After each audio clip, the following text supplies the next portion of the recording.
காலத்தை வென்ற சரித்திர நாயகர் கல்கியின் கல்வனின் காதலி. அத்தியாயம் 22. நிலவும் இருளும். முத்தையன் பண நோட்டுகளை கையில் அலட்சியமாய் சுருட்டி எடுத்துக்கொண்டு லைன் கரையிலிருந்த படுகையில் இறங்கி தண்ணீர் துறையை நோக்கி நடந்தான்.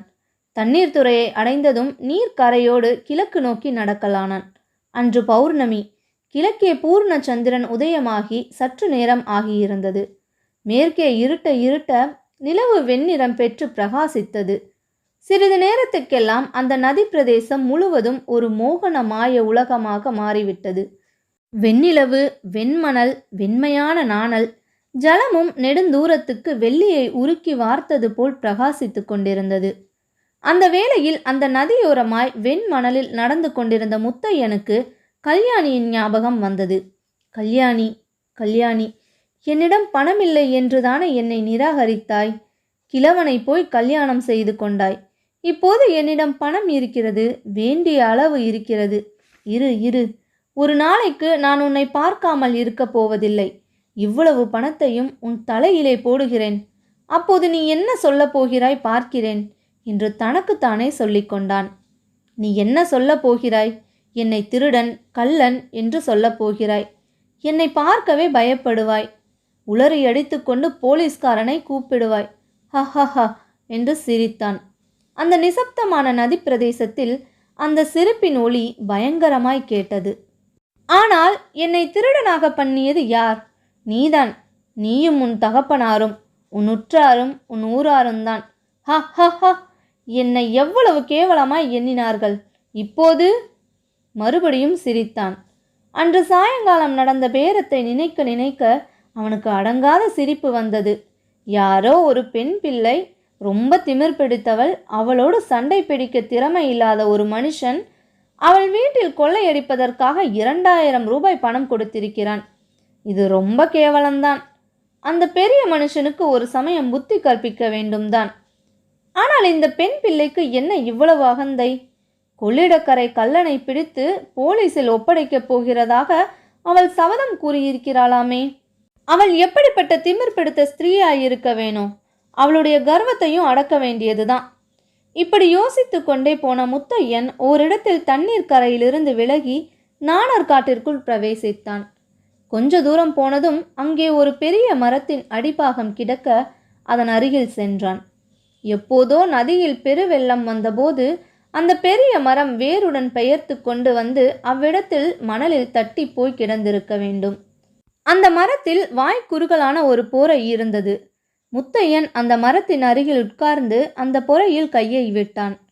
அதற்குள்ளிருந்து விலையுயர்ந்த நகைகளையும் ரூபாய்களையும் நோட்டுகளையும் வாரி வாரி எடுத்து மடியில் போட்டு கொண்டான்.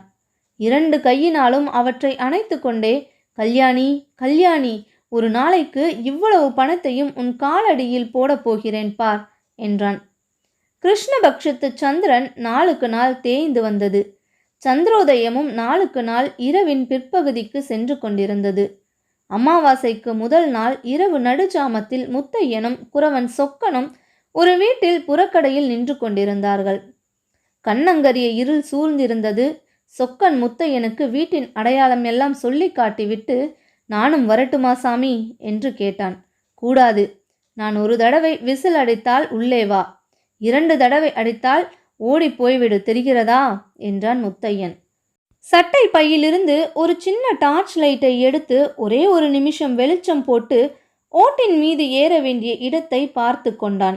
உடனே விளக்கை அணைத்துவிட்டு ஓட்டின் மீது ஏறினான். முற்றத்தில் அவன் குதித்த போது அதிக சத்தம் உண்டாகவில்லை. ஆனாலும் யாரது என்று ஒரு பெண் பிள்ளையின் கலவரமான குரல் கேட்டது. குரல் வந்த திக்கை நோக்கி சென்று சட்டென்று டார்ச் லைட்டை கொளுத்தி காட்டினான். அவள் ஒரு வயது வந்த ஸ்திரீ, முகமூடி தரித்து கையில் கத்தி பிடித்து நின்ற உருவத்தை திடீரென்று கண்டதும், ஐயோ திருடன் என்று அவள் அலறினாள். முத்தையன் கத்தியை காட்டி, சத்தம் போட்டாயோ கொன்று விடுவேன் என்று சொல்லி விளக்கை அணைத்தான். இதற்குள் கூடத்தில் படுத்திருந்த இன்னொரு ஸ்திரீ எழுந்திருந்து முற்றத்தின் பக்கமாய் ஓடி வந்தாள். முற்றத்தில் நட்சத்திரங்களின் லேசான வெளிச்சம் சிறிது இருந்தது. அந்த வெளிச்சத்தில் அவள் ஓடுவதை பார்த்து முத்தையன் பாய்ந்து சென்று அவளுடைய தோளை பிடித்தான். உடனே நின்று விட்டாள். சத்தம் போடாதே, நகைகளை எல்லாம் உடனே கலற்றிக் கொடு இல்லாவிட்டால் என்று முத்தையன் ஆரம்பித்தான். ஆனால் அவனுடைய குரல் தழுதழுத்தது. மேலே பேச ஓடவில்லை. ஏனென்றால் அந்த பெண்ணுடைய தோளை தொட்ட மாத்திரத்தில் அவனுடைய உடம்பு ஒரு முறை செலுத்தது. தனக்கு என்ன நேர்ந்து விட்டதென்று அவனுக்கே தெரியவில்லை. அந்த பெண் சட்டென்று திரும்பினாள். அந்த மங்களமான நட்சத்திர வெளிச்சத்தில் அவன் முகத்தை ஏறிட்டு பார்த்தாள். என் நகைகள் தானா உனக்கு வேண்டும் முத்தையா என்று கேட்டாள். முத்தையனுடைய காலின் அடியிலிருந்து பூமியே நழுவி விட்டது போல் அவனுக்கு தோன்றிற்று. அந்த குரல், அது யாருடையது? டார்ச் லைட்டை அவள் முகத்துக்கு நேரே பிடித்தான். ஆமாம், அவள் கல்யாணிதான். இத்துடன் இந்த அத்தியாயம் நிறைவு பெற்றது. உங்களை அடுத்த அத்தியாயத்தில் சந்திக்கிறேன். அதுவரை உங்களிடமிருந்து விடை பெறுவது நான் உங்கள் நிலா.